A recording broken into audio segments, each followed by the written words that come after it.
A police SUV was caught on camera plowing into protesters in Detroit. Now, I'm first going to show you the video. I'm also going to show you the response from Congresswoman Tlaib, who at least represents portions of Detroit. And I'm also going to show you the response from the police chief as well. But first, here's the video.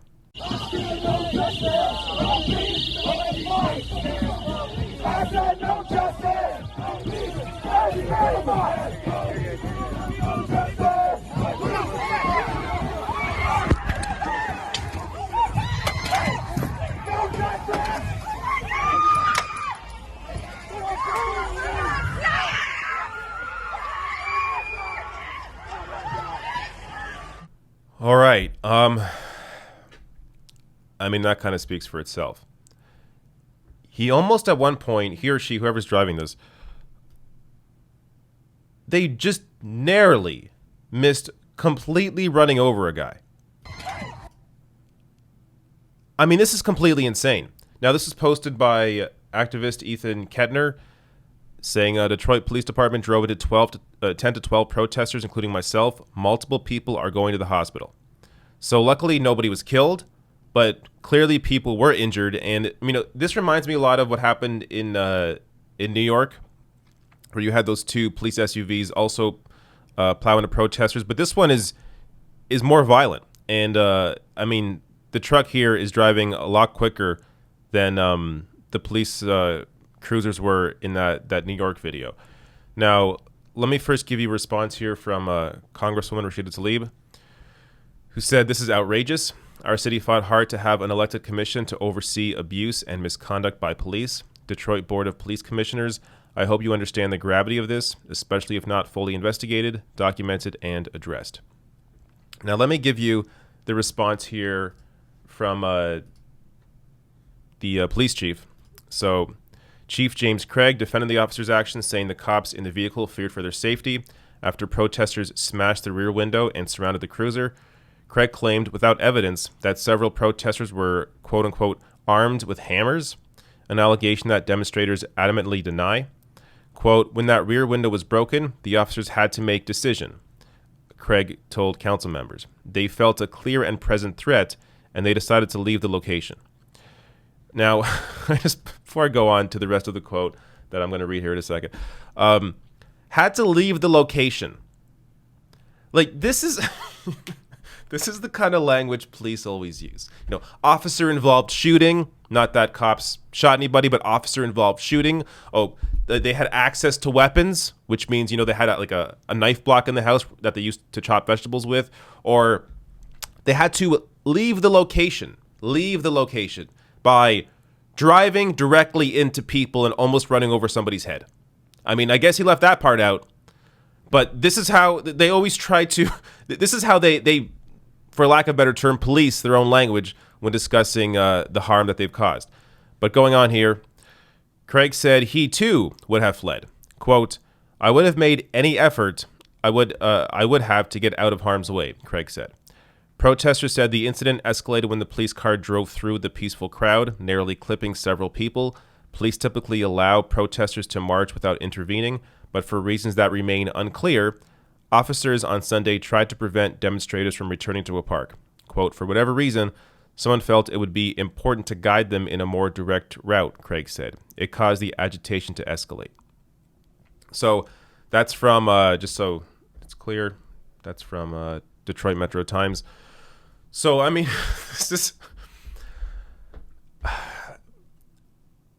having the police chief come out and defend these actions. I mean, it really shows you a serious rot within police departments, and that reform isn't enough. You have to actually take power away from these departments, from these police unions, because they're always going to protect their own. They're always going to do that. They're never going to come out and admit, yeah, what we saw was horrible, and these guys were. I mean, unless it's a case where there's a death involved.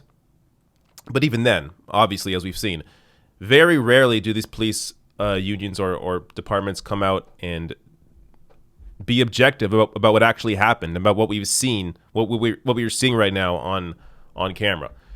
Now, I also want to show you. This, of course, is not new for Detroit. This other recent article here from June 22nd. Detroit cops suspended after firing rubber bullets at journalists. Others under investigation. So, again, like this is just ongoing for these police departments. But I also want to point out, since we're on the topic of, or since I brought up Rashida Tlaib, she is in a primary race right now. So I believe that, I don't have the exact date of the vote. I think it's early August, like August 4th. But as Justice Dems point out here, Detroit's police chief is coming after Rashida Tlaib for standing up for the protesters marching all over the country right now. Meanwhile, her primary opponent is siding with the police department. So, just to give you the headline they shared here. So this is from Fox News. Detroit police chief hits back at Rashida Tlaib. Totally inaccurate claim to claim abuse of peaceful protesters. And compare that. So this is Brenda Jones. Brenda Jones is the one that is going up against Rashida Tlaib in the primary.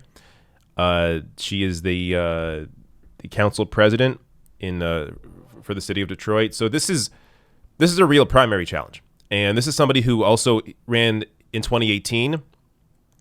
It was going to be Brenda Jones or Rashida Tlaib. Rashida Tlaib ended up winning the seat, and Brenda Jones is back to try and I guess take the seat from Tlaib or from Tlaib.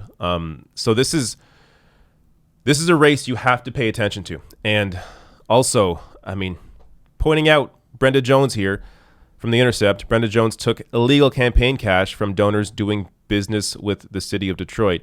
So this is referring to, I believe, 2 donations from First Independence Bank chair. So a CEO of a bank and then somebody on the board as well gave big donations to Brenda Jones here, and they have contracts with the city that she's involved with. So they were illegal campaign contributions. And also, Tlaib opponent Brenda Jones collected campaign contributions from Quicken Loans executives as public subsidies flowed. Showing you, there's a clear choice here. Brenda Jones is what you could consider your typical neoliberal corporate Democrat, friendly to corporations, accepting of big dollars, whereas Rashida Tlaib standing up for the people. And I think, Tlaib, from what I understand, is very well known in Detroit as somebody who is an activist, who is a fighter. So hopefully they do vote the right way. But understand, Brenda Jones here is a real challenger. She has a name in the city. So it's important to, to understand that Tlaib is not taking any of that big dollar money that Brenda Jones is taking. So if you're looking to donate to a campaign and ensure that Tlaib has real support here and is able to get the word out that this primary challenge is happening and she needs to retain the seat, Tlaib is someone that I think you would want to donate to and support and volunteer for if you can. So just keep an eye on that race. But anyways, on the case of, police brutality and the kinds of videos we're seeing, this is just one of many that are, I think, beginning to wake people up to the reality of what police are actually doing.